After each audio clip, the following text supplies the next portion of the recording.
하나님의 말씀 봉독합니다. 하나님께서 오늘 우리에게 주시는 말씀은 열왕기하 6장 1절로 7절. 열왕기하 6장 1절로 7절. 다 같이 말씀을 함께 봉독합니다. 이는 살아계신 하나님의 말씀입니다. 다 같이 말씀을 봉독합니다. 선지자의 제자들이 엘리사에게 이르되 보소서, 우리가 당신과 함께 거주하는 이곳이 우리에게는 좁으니 우리가 요단으로 가서 거기서 각각 한 제목을 가져다가 그곳에 우리가 거주할 처소를 세우사이다 하니, 엘리사가 이르되 가라 하는지라. 그 하나가 이르되 청하건대 당신도 종들과 함께 하소서 하니, 엘리사가 이르되 내가 가리라 하고 드디어 그들과 함께 가니라. 무리가 요단에 이르러 나무를 베더니 한 사람이 나무를 벨 때에 쇠도끼가 물에 떨어진지라. 이에 외쳐 이르되 내 주여, 이는 빌려온 것이니이다 하니, 하나님의 사람이 이르되 어디 빠졌느냐 하매 그곳을 보이는지라. 엘리사가 나무가지를 베어 물에 던져 쇠도끼를 떠오르게 하고 이르되 너는 그것을 잡으라 하니, 그 사람이 손을 내밀어 그것을 집으니라. 아멘. 네, 집으라 하니 그 사람이 손을 내밀어 그것을 집으니라. 네, 아멘. 오늘 말씀의 제목이 물에 빠진 도끼라는 제목입니다. 오늘 말씀은 선지자의 제자들이 거처하는 것이 좁아서 새로 거처를 마련하기 위해서 나무를 하러 갔다가 겪은 일이 오늘 말씀의 내용입니다. 나무를 베다가 쇠도끼가 물에 빠졌어요. 나무를 베는 일에 그 당시에 톱이 있었을까 없었을까는 잘 모르겠습니다만은 도끼는 있었구나라고 생각이 들어요. 네, 나무를 베다가 쇠도끼가 물에 빠져 걱정이 되었어요. 그 쇠도끼는 비싼 도끼일 뿐만 아니라 빌려온 도끼였다라고 오늘 성경은 기록이 되어 있습니다. 제자들은 선지학교에 아마 제자들을 이야기하는 것인 줄 믿고, 지금으로 말하면 아마 신학대학의 신학생들이라 이렇게 할 수가 있을 것입니다. 신학교가 좁았고 작았구나라고 하는 것을 연상할 수 있습니다. 신학생이 참 가난했구나라고 하는 것을 우리가 생각을 해봅니다. 우리가 열왕기하의 말씀을 볼 때에 선지 제자의 가정의 가난함이 선지자에게 큰 기적을 행하는 일들이 있었음을 여러분 아마 기억날 거예요. 한 번 먹고 죽을 것밖에 없는 여러분 그 가정, 전체적으로 이 당시에 선지자를 따르는 또 하나님의 말씀을 배우는 선지 학교의 모습이 가난하고 좁았다라고 하는 것과 거기에 있는 신학생들이, 제자들이 참 가난했구나라고 하는 것을 여러분 예측할 수 있는 말씀이기도 합니다. 신학교와 신학생은 역사적으로 항상 가난했다라고 하는 이 증거가 아닐까 그렇게 생각이 들어요. 저는 그렇게 부자는 아니었지만 저는 세상에 그렇게 가난한 사람들이 있는가라고 하는 것은 신학교 가서 봤어요. 세상에 어떻게 이렇게 가난한 사람만 다 신학교에 와 있을까 이렇게 생각이 들 정도였어요. 과거로부터 우리나라의 대부분의 신학교의 신학생들이 가난한 분들이 참 많이 계셨던 것 같습니다. 저희 선배 목사님들, 은퇴하신 선배 목사님들을 보면 정말 가난한 분들이 많았어요. 그분들이 결혼할 때의 이야기를 들어보면 살림살이는 거의 준비하지 못한 가운데 결혼 생활을 시작했던 분들이 많이 계십니다. 사실 당시를 생각하면 다 어렵지요. 다 굶었지요. 세간살이가 어디 있습니까? 그러나 제가 볼 때는요, 보편적인 보통 사는 사람들보다 훨씬 더 가난한 사람들이 이 목회자였구나라고는 생각을 항상 하게 됩니다. 가난한 시대에 모두 가난했지만 보편적으로 더 가난했던 사람들이 바로 이 신학생이 아니었는가 생각을 합니다. 그래서 예전에 저희들이 신학교를 들어가려고 할 때 많은 목사님들이 그런 이야기를 하셨어요. 너희들이 믿음의 길을 가는 일에 있어서, 신학을 가는 일에 있어서 절대 배불리 먹는 것, 잘 사는 것, 부유한 것에 대해서 마음을 주면 절대 그 길을 갈 수 없다. 그 길은 배고픈 길이고 가난한 길이고 형제 자매를 돌볼 수 없는 길이고 너의 부모들을 돌볼 수 없는 길이란다 라는 말씀을 참 많이 했어요. 제가 오래전 언양에서, 울산 언양에서 목회할 때 신학교를 간다는 친구가 한 3명 정도가 되었습니다. 저는 간다는 사람 그냥 보내는 목사는 아니었고요, 왜 가야 되는지를 점검을 했어요. 그리고 그 부모님들과 함께 면담을 했습니다. 이 아이가 목회의 길을 가는 데 있어서 적극적으로 기도의 후원자가 되어줘야 한다는 사실과, 목회의 길을 갈 때 절대적으로 부모와 자녀들과 그 가정을, 부모들을 돌볼 수 없는 형편에 처할 때가 아마 반드시 있을 것이다. 그래도 괜찮겠느냐라고 하는 이야기로 신학교를 지나가는 아이들에게 제가 좀 위협적일 수도 있고 무거운 짐일 수도 있었는데, 부모와 함께 그렇게 면담하는 시간을 통해서 대부분의 학생들이 신학을 안 갔어요. 저는 제 그 경고에도 불구하고 가겠습니다라고 했던 친구들은 가야 될 친구였고, 제가 여러 가지 위협을 이야기하고 어려움을 이야기하고 가난을 이야기하고 고통을 이야기할 때에 안 가겠습니다라고 했던 그 친구들은 정말 안 간 것이 잘 된 것이고, 지금 돌아보니까 그 중에서 사회복지사로 일하는 사람도 있고요, 또 음향의 영상의 엔지니어가 되어서 돈을 많이 벌면서 크게 더 선교의 사업을 하는 친구들도 많이 있음을 볼 때, 제가 나중에 주님 앞에 가서 잘했다고 칭찬받을지 가지 못하게 막았다고 혼이 날지는 모르겠지만, 현재까지는, 그리고 그 친구들이 그때 막아주신 것을 잘하신 것입니다라고 말하는 것을 볼 때 그렇게 나쁘게 행한 것은 아니구나 하는 생각을 여러분 가져보게 됩니다. 제가 신학대학을 다닐 때가 1983년도 1984년도 이때인데요, 기숙사 생활이 저희는 의무입니다. 의무.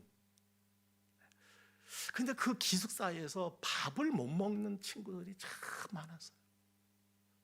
어떻게 보면 12명은 밥을 못 먹어요. 그냥 오늘 설교를 준비하면서 친구들에게 물었어요. 우리 학교 다닐 때 기숙사 한 끼 식사비가 얼마냐? 그런데 500원이었어. 500원. 아니, 세상에 500원이 없어서 일주일을 금식하는 친구들이 있었고, 그런 친구들을 위해서 식권을 모으기도 하고, 참 잘못된 행위지만 하나 넣고 두 그릇 타가기도 하고, 한 번 타서 먹고 친구 옆에 앉아 있다가 그 친구 한 번 더 달라는 건 괜찮거든요. 한 번 더 달라고 해서 그거 가지고 나눠 먹는 일들도 참 많이 있었던 것이 아닌가 이렇게 생각을 해요. 간혹 가다 보면 금식한다는 친구가 많았었어요. 근데 정말 금식만 하는 줄 알았더니 금식이 아니라 굶식이었대요. 굶식. 참, 지금 목회하는 친구들도 많이 있고 목회를 하지 않는 친구들도 많이 있었지만, 어쨌든 신학대학은 참 가난한 학교였구나 라고 하는 것을 생각을 해보게 됩니다. 우리 부목사님들, 전도사님들을 제가 많이 봐요. 저하고 15년 정도 차이 나기도 하고 10년 이상 차이 나기도 하는데, 대부분 장로님들 자제분입니다. 또 목사님들 자제분.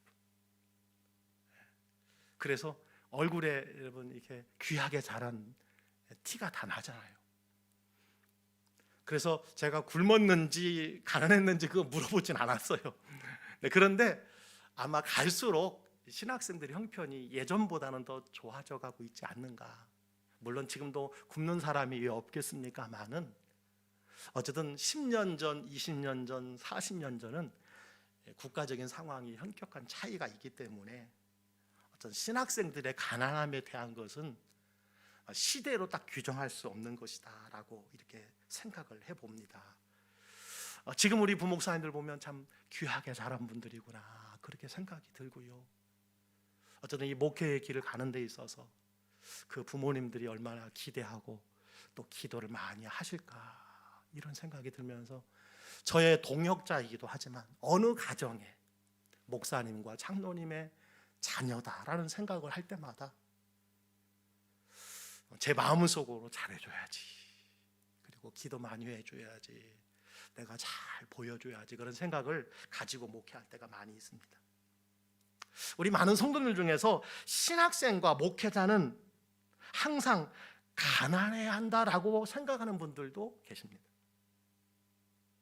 어떤 분은 너무 부한 것도 안 되지만 가난하게만 살면 절대 안 된다라고 말씀하시는 분도 계십니다.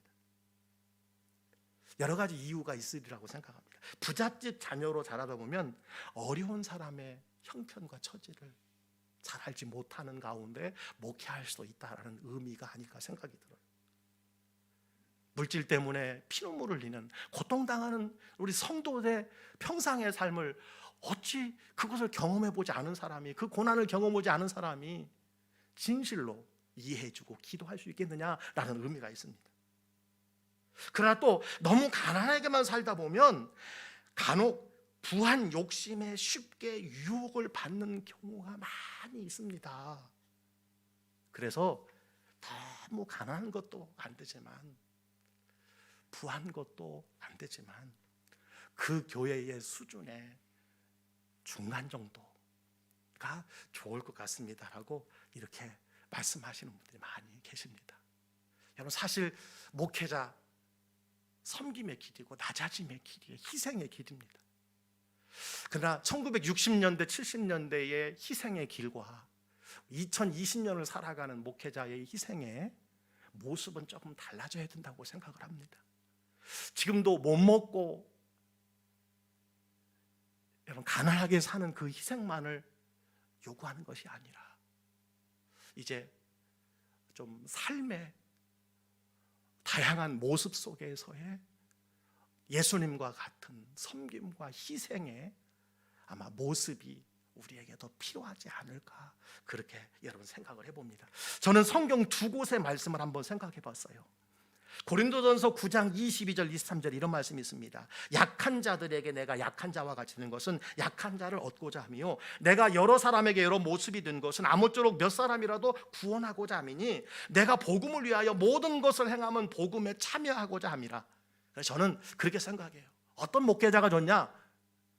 하나님이 쓰시는 상황에 따라 다 다르지요. 가난한 사람이 더 귀하게 쓰임 받을 수도 있고 부유하게 편안하게 안정적으로 자란 사람이 더 귀하게 쓰임 받을 수도 있지만 약한 자들에게 약한 자와 같은 모습으로, 그렇죠? 유대인에게 유대인과 같은 모습으로, 율법이 있는 자들에겐 율법에 있는 자들의 모습으로, 율법이 없는 자들에겐 율법이 없는 자들의 모습으로 다가가서 어쨌든 한 사람이라도 구원하고자 하는 이 목양에 합당한 사람, 저는 이런 사람이 필요하지 않을까 생각합니다. 따라서 가난하게 자랐느냐 부하게 자랐느냐 이것만이 좋은 신학생과 목회자의 기준이 될 수 없다고 저는 생각을 합니다. 잠언 30장 9절에 이런 말씀이 있어요.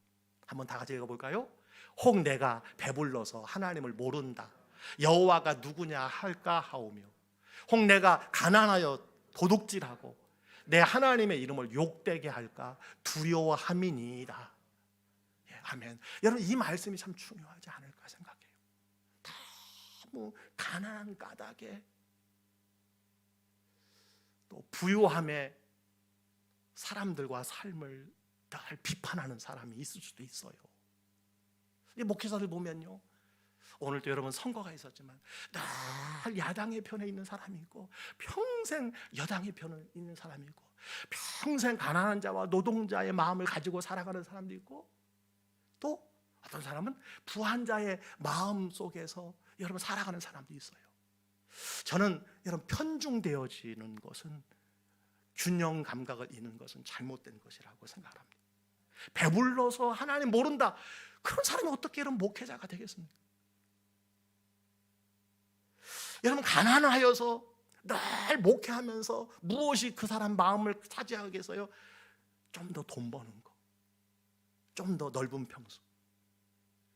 늘 여러분 가난하다가 살다 보니까, 그래서 저는 개인적으로 제 주변의 목회자들을 보면서 아쉬운 것 한 가지는 뭐냐면요, 가난하게 살았던 분들이 이 물질에 넘어지는 것을 저는 참 개인적으로 많이 봤어요. 개인적으로 늘 가난하게 살다 보니까 주님 따른다고 최선을 다해서 목회를 하다가 어느 순간 어디에 넘어지느냐, 이 물질에 넘어지는 것을 참 많이 봅니다. 그래서 제 마음에 그렇게 생각해요. 목회자가 너무 가난해도 안 되겠구나. 물론 개척교회 때는 가난할 수밖에 없습니다. 작은 교회일 때는 여러분 힘들 수밖에 없습니다.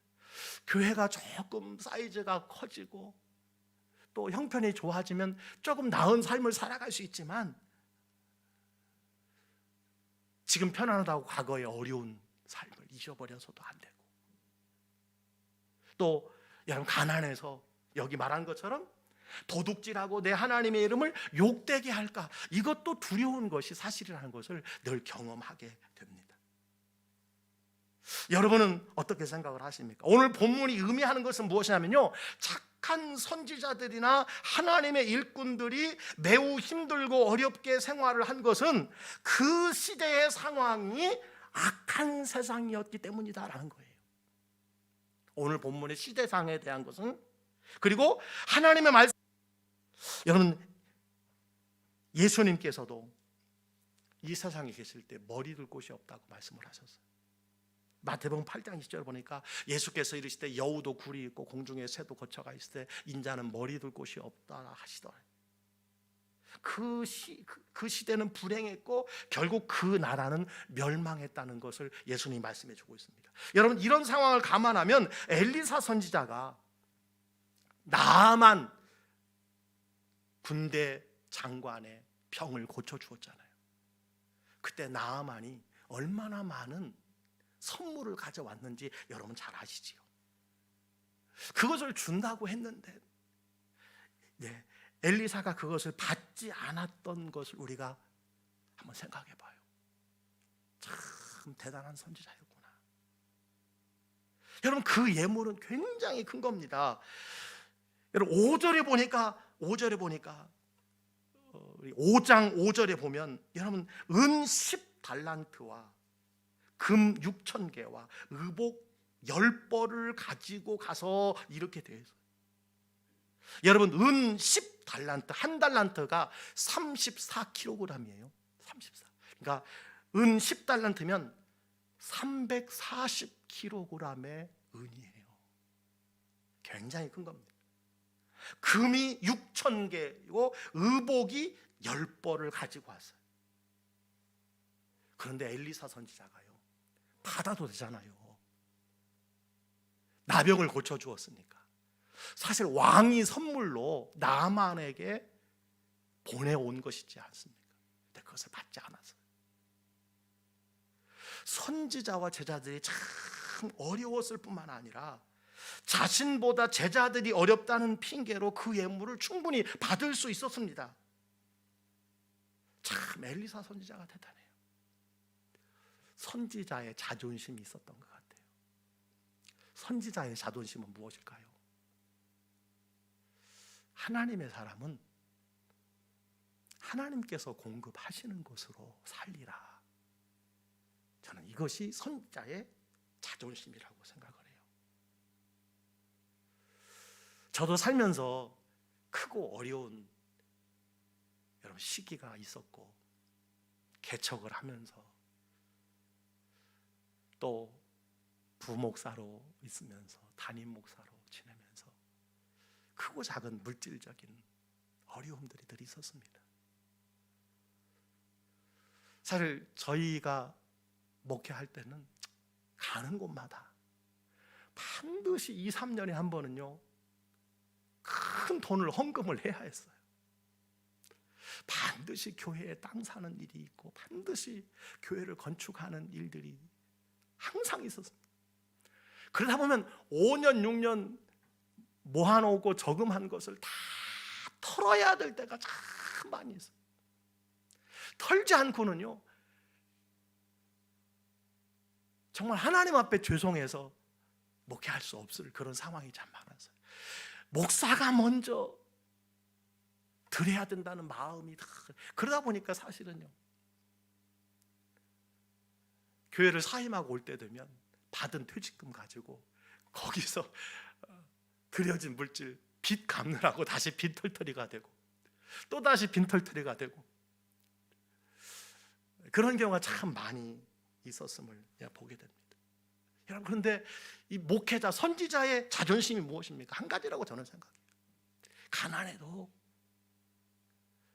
내 양을 통해서 공급해 주시는 것을 내가 먹고 살리라. 저는 이것이 참 중요하다고 생각해요. 여러 좀 교회가 많은 가닥에, 작은 교회가 많은 가닥에, 어려운 교회가 많은 가닥에 목회자의 이중직이 이제 헌법으로 다, 교회 법으로 다 이게 달라져 가고 있습니다. 만약에 목회자 이중직에 대해서 법률적인 제동을 걸면 아마 대한민국에 여러분 아마 6분의 1, 7분의 1 목회자는요 아마 목회를 못할 것이라고 생각을 합니다. 사실 대한민국의 5분의 2는요 미자립교회, 미자립교회. 미자립이라는 것은 목회자가 월급을 여러분 250만 원 이상 받을 수가 없는 그게 5분의 2입니다. 그래서 여러분 목회자 이중직이 허용이 되어져 가고 있는 상황이 아닐까 이렇게 생각이 들어요. 코로나19로 말미암아 작은 교회가 많이 어렵다고 합니다. 우리 교회도 이번 주에 이 지역의 작은 교회를 위한 모금에 기독교 연합회 차원으로, 초교파 차원으로 거기에 우리도 동참을 하는 물질을 드리기도 했고요. 또 우리가 드린 물질로 지방회에서 작은 교회 월세를 50만 원, 100만 원씩 지원하는 사업을 하기도 하고요. 앞으로 이 일이 더 확장이 돼야 하지 않을까라고 하는 이런 상황이 왔습니다. 여러분, 그런데 우리가 중요한 건 뭐냐면요, 목회자에 따라 상황이 다르겠지만 저는 그렇게 생각해요. 개척을 하면서도 그렇게 생각을 했어요. 굶어도 하나님이 책임지시리라. 그때는 그런 마음을 가지고 살았어요. 개척을 하면서도, 세평 단칸방에 살아서도, 아무 것이 없어서도 하나님이 공급하시는 것으로 살리라. 하나님께서 보내주신 내 양떼의 풍요함을 통해서 그분들이 드려진 그 눈물의 물질을 통해서 내가 살리라. 그런 마음을 가졌어요. 어려울 때였지만 제가 굶지 않고 살았고, 그런 까닭에 제 아내도 여기 있지만 참 까마귀의 기적들이 목회에 참 많이 있었어요. 까마귀의 기적들. 왜냐하면 정말 주만 바라보고 주만 의지하고 성도들을 통해서, 내가 목회하는 그 교회를 통해서 내가 굶으면 굶고 살면 살리라. 그래서 언니가 말씀드렸던 것처럼요, 저는 개척을 어린이집 선교원과 함께 했어요. 선교원 아이들이 많을 때는 45명이었어요. 근데 그 평수가 여러분 이 예배당의 3분의 1이었어요. 이 정도.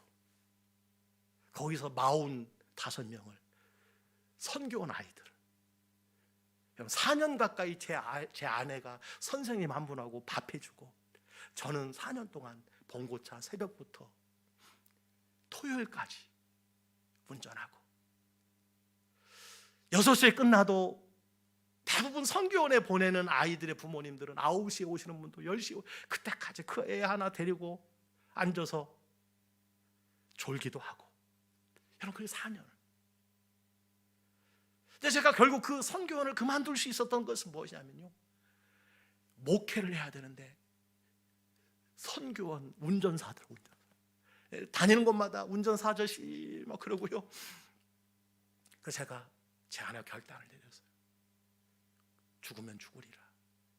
하나님께서 나로 선교원, 유치원 운전기사로 보낸 것이 아닐 텐데, 이게 과정이지만 우리 주만 바라보고 목회에 전심전력합시다. 이걸 다 처분을 했습니다. 그랬더니 하나님께서 길을 인도해 주시더라고요. 여러분, 삶이 때때로 그래요. 내가 의지할 것 많으면요, 바라볼 사람이 많으면요, 적당히 살아갑니다. 하나님 온전히 의지하지 못합니다. 그러나 영적인 낭떠러지에 서게 될 때는요, 결단하게 되거든요. 주님만 의지하게 되거든요. 올인하게 되거든요. 기도하고 엎드리게 되거든요. 그때 하나님의 인도하심을 발견하게 되는 것을 저는 여러 차례 경험을 하게 되었습니다. 여러분, 이것이 선지자의 자존심이라고 생각해요. 저는 우리 부교역자들도 그런 삶을 살아가리라고 생각해요. 가난하면 가난할지라도 우리 교회 성도들이 받은 복을 내가 먹고, 그게 여러분 목자잖아요. 그것이 주의 종이잖아요. 하나님께서 저는 실망시키지 않으셨다고 생각을 합니다. 어쨌든 선지자의 자존심, 여러분, 이런 형편에 있으면서도 주 앞에 모든 것을 맡기면서도 오늘 말씀해 보니까 나무를 해서 집을 지키려 했다라고 하는 것이 2절에 기록이 되어 있어요. 기도만 하고 앉아있는 것이 아니라 여러분, 내가 할 수 있는 일을 해야지요. 자, 오늘 3절 4절 한번 보시고, 3절 4절 다 같이 읽겠습니다. 그 하나가 이르되 청하건대 당신도 종들과 함께 하소서 하니 엘리사가 이르되 내가 가리라 하고 드디어 그들과 함께 가니라. 무리가 요단에 이르러 나무를 베더니. 자, 선지자와 제자들은 함께 갔어요. 제자들이 선지자와 함께 가자고 했습니다. 여러분, 우리에게 누군가가 함께 있으면 힘이 될 사람이 있습니다. 함께 곁에 있어만 줘도 힘이 되는 사람이 있어요. 제자들은 선지자가 함께 가기를 원했고 그 결정이 기적을 만들었어요. 여러분과 함께 있어야 될 사람이 누굽니까? 여러분과 함께 있어야 돼요. 성경에 보니까 늘 우리와 함께 하시겠다고 약속하신 분이 계세요. 바로 예수님입니다. 그 이름이 뭐예요? 임마누엘, 예수님. 임마누엘이 무엇입니까? 보라, 처녀가 잉태하여 아들을 낳을 것이요 그 이름을 임마누엘이라 하라. 이를 번역하정 하나님 우리와 함께 계시다. 이 예수라는 이름의 그 뜻은요, 임마누엘이라는 거예요. 임마누엘은 무엇이냐? 하나님 우리와 함께 하신다라는 거예요. 예수님은 이 세상에 오시면서부터 임마누엘로 오셨다는 거예요. 우리와 함께 하시는 분으로 오셨다는 거예요. 지금도 우리의 마음 안에 함께 계시는 줄 믿습니다. 마태복음 28장 20절에 보니까 이렇게 약속해 주셨어요. 내가 너희에게 분부한 모든 것을 가르쳐 지키게 하라. 볼지어다 내가 세상 끝날까지 너희와 항상 함께 있으리라. 주님이 여러분과 함께 계시는 줄 믿으시기 간절히 바랍니다. 누구와 함께 하느냐 참 중요해요. 가장 믿는 사람의 복은 임마누엘의 축복인 줄 믿습니다.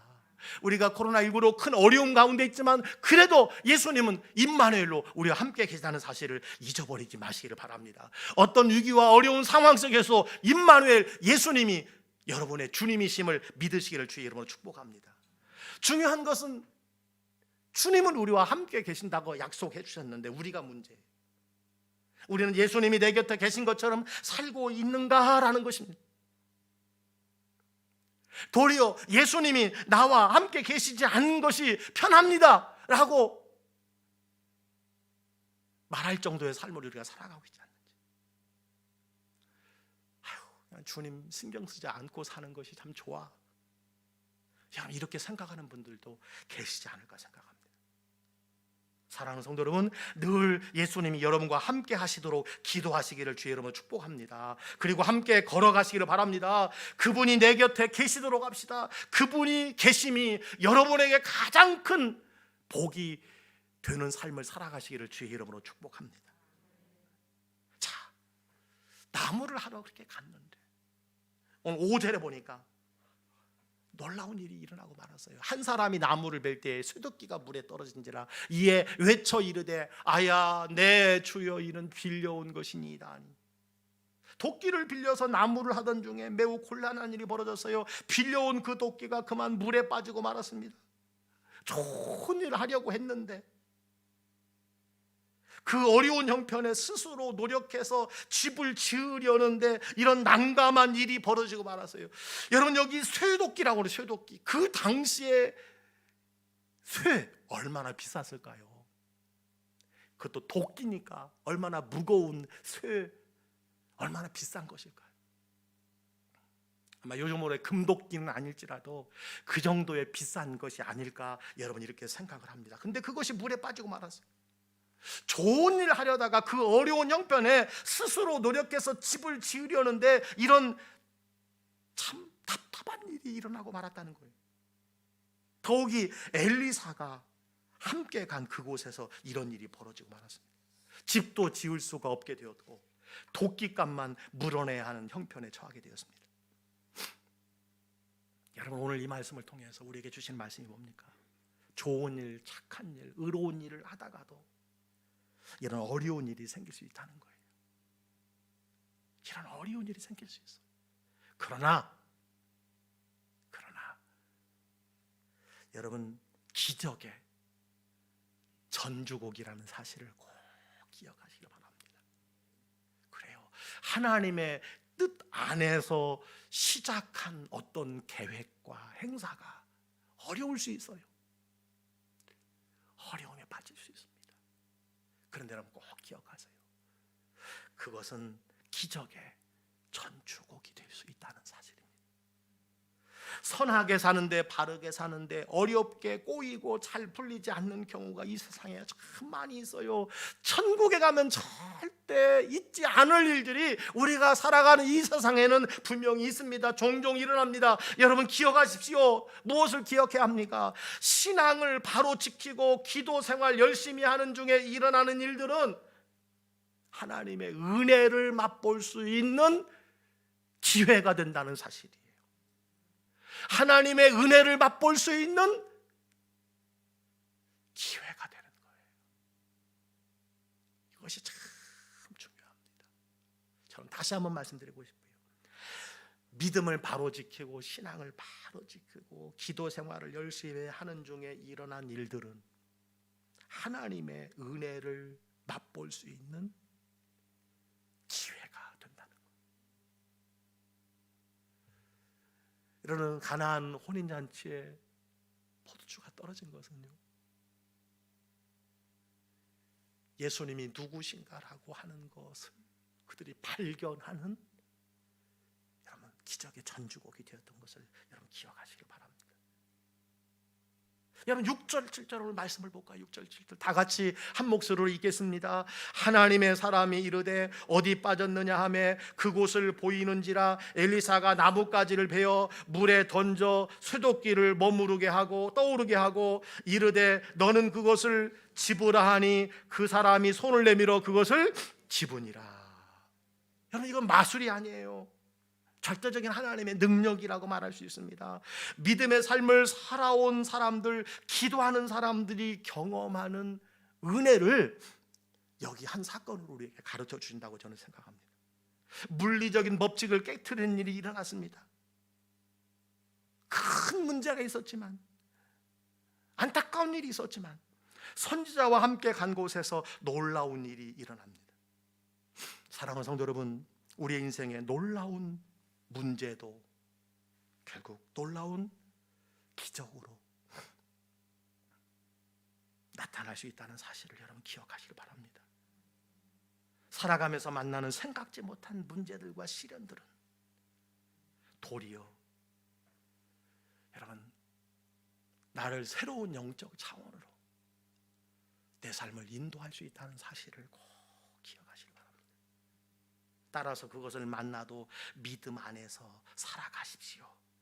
그것은 행복한 결과를 가져다 준다는 거예요. 도끼가 떠오르는 모든 일들을 우리로 경험하게 해준다는 사실입니다. 여러분, 물에 빠진 도끼. 저는 이것을 가만히 묵상하면서 물에 빠진 도끼는 무엇을 말씀하시는 것일까 깊이 묵상해 봤어요.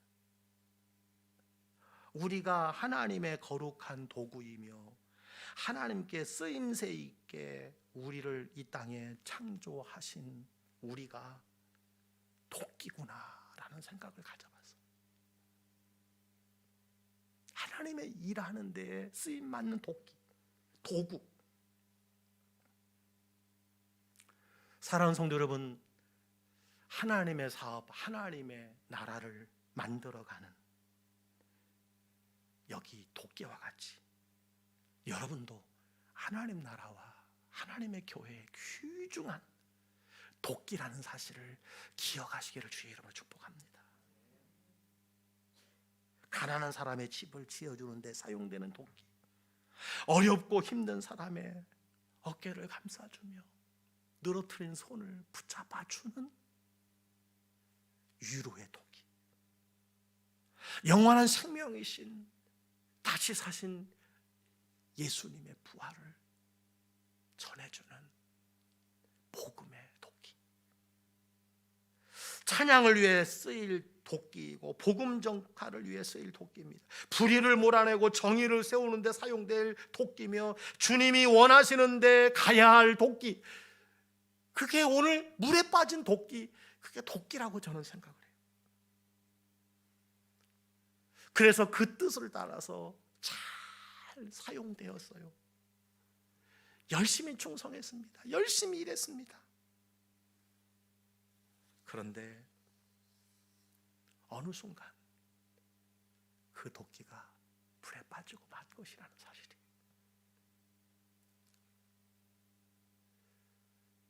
주님의 손에 내가 붙잡혀 있을 때는 기도 생활도 잘하고 예배에 감격도 올리고 교회 생활도 행복했습니다. 나 때문에 하나님의 일들이 효과적으로 열매 맺게 되었습니다. 내가 선자리에서 많은 분들이 행복해하고 즐거워했습니다. 나를 사용하시는 하나님께서 기뻐하신 것입니다. 그러나 어느 순간, 어느 날 갑자기 생각하지 못한 상황이 펼쳐진 거예요. 물에 빠진 도끼처럼 되고 말았다는 거예요. 이것이 바로 도끼가 물에 빠졌다라고 하는 영적인 의미라고 저는 생각을 합니다. 그 결과 어떻게 됩니까? 교회 생활이 즐거움이 행복도 아니에요. 귀찮은 일이 되어지고 조그만 일에 원망과 불평이 찾아지고 예배의 감격이 사라지고 기도하러 오는 것도 이제 잃어버리고 나와 하나님 사이에 이미 풀이 우거져서 기도의 자리가 다 숨겨져 버리고 말았어요. 이제 이게 수요일인지 금요일인지 이게 주일인지 기대도 없고 마음도 없고 기쁨도 없어요. 여러분, 이런 상태가 물에 빠진 도끼와 같은 상태라는 것을 오늘 말씀을 통해서 우리에게 가르쳐 주는 겁니다. 도끼가 사용하는 분의 손에 붙들려 있을 때는, 기능을 잘 할 때는 그것이 매우 유익한 역할을 했어요. 그것이 얼마나 큰 기쁨과 감사였는지 몰라요. 그러나 그 도끼가 물에 빠져버림으로 도끼를 사용하던 분들이 탄식을 합니다. 여러분, 귀한 일에 쓰여야 할 내 인생이 누군가에게 짐만 되거나 누군가에게 아픔이 되고 있다면 그것은 물에 빠진 도끼라고 말할 수가 있습니다. 물에 빠진 도끼.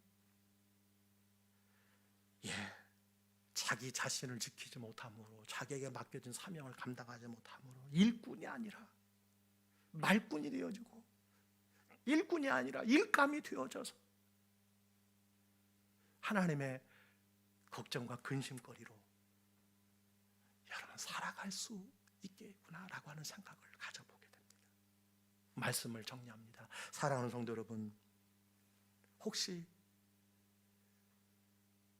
주님의 아름다운 도구로 쓰임받았던 도끼, 여러분이 혹시 물에 빠져 있지는 않습니까? 나는 이 도끼가 다시 물에 떠올라야 되지 않을까 그렇게 생각을 합니다. 그 도끼가 다시 떠올라 우리가 집을 수 있도록, 잡을 수 있도록 그렇게 하나님께 기도해야 되지 않을까 다시 생각을 합니다.